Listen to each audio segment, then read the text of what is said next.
Selamat sejahtera, selamat pagi tuan-tuan dan puan yang dikasihi. Jazlan bidas Ismail Sabri dan Hasni bertikai usul tidak dipertanding jawatan presiden.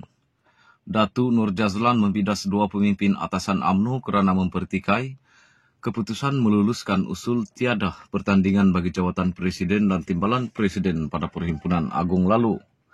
Timbalan pengerusi UMNO Johor yang juga calon parlimen kalah pada pilihan raya umum ke-15 membidas naib Presiden Datuk Seri Ismail Sabri Yaakob yang tidak berpuas hati dengan keputusan meluluskan usul tersebut tetapi bangkit menyokongnya semasa pengundian dalam Dewan baru-baru ini.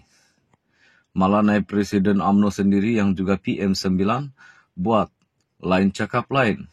Ketika proses pengundian, usul itu dibuat, dia boleh pula berdiri dan sokong, tapi bila keluar dewan dia buat pula sidang media dan mempertikaikannya. Sepatutnya kalau dah setuju tu duduk diam saja, dan kalau tak setuju jangan duduk gatal-gatal nak bangun dan sokong, katanya dalam kenyataan di Facebooknya hari ini. Jazlan juga mendakwa kemungkinan Ismail Sabri tidak berpuas hati kerana tidak dilantik untuk menjadi menteri angkat bagi negeri-negeri yang akan diadakan pilihan raya negeri PRN nanti. Saya dapat terasa sebenarnya dia tak puas hati sebab dia satu-satunya naib presiden yang tak dipilih untuk jadi menteri angkat kepada negeri-negeri yang akan terlibat dengan PRN nanti.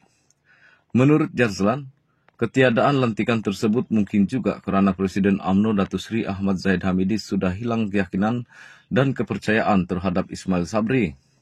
Mungkin Presiden sudah hilang keyakinan dan kepercayaan terhadap beliau asbab macam-macam perkara yang dibuat menonggah arus sepanjang jadi PM dulu, ujarnya lagi. Dalam pada itu Jazlan juga membidas pengerusi UMNO Johor Datuk Seri Hasni Muhammad yang senadah dengan Ismail Sabri dalam mempertikaikan keputusan meluluskan usul tersebut. Begitu jugalah sikap pengerusi UMNO Johor yang juga ahli Parlimen Simpang Renggam yang baru berani bersuara tentang isu sama.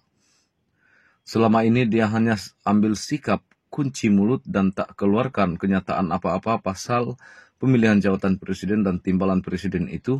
Tahu-tahu saja wakil UMNO Johor, Pandak Ahmad, ketika berucap ketika sesi pembahasan, ucapan dasar presiden dengan tegas mengatakan UMNO Johor mahu dua jawatan itu dipertandingkan. Setahu saya, sebagai timbalan pengerusi UMNO Johor, kami tak pernah pun dipanggil masyarakat oleh pengerusi UMNO Johor untuk berbincang mengenai ketetapan UMNO negeri mengenai isu berkenaan.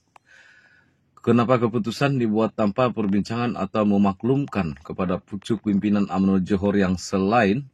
Adakah tindakan itu juga boleh dianggap sebagai demokrasi, katanya? Walaupun tiada pertandingan bagi jawatan presiden dan timbalan presiden, Jazlan mencadangkan kepada mereka yang tidak menyokong usul tersebut supaya masuk bertanding jawatan naib presiden. Saya nak cadangkan juga kepada mereka yang nak sangat bertanding jawatan, bolehlah try masukkan nama untuk merebut 3 kerusi naib presiden yang sedia untuk dicabar. Mungkin Ismail Sabri boleh bersedia mempertahankan kerusi itu yang disandangnya sekarang.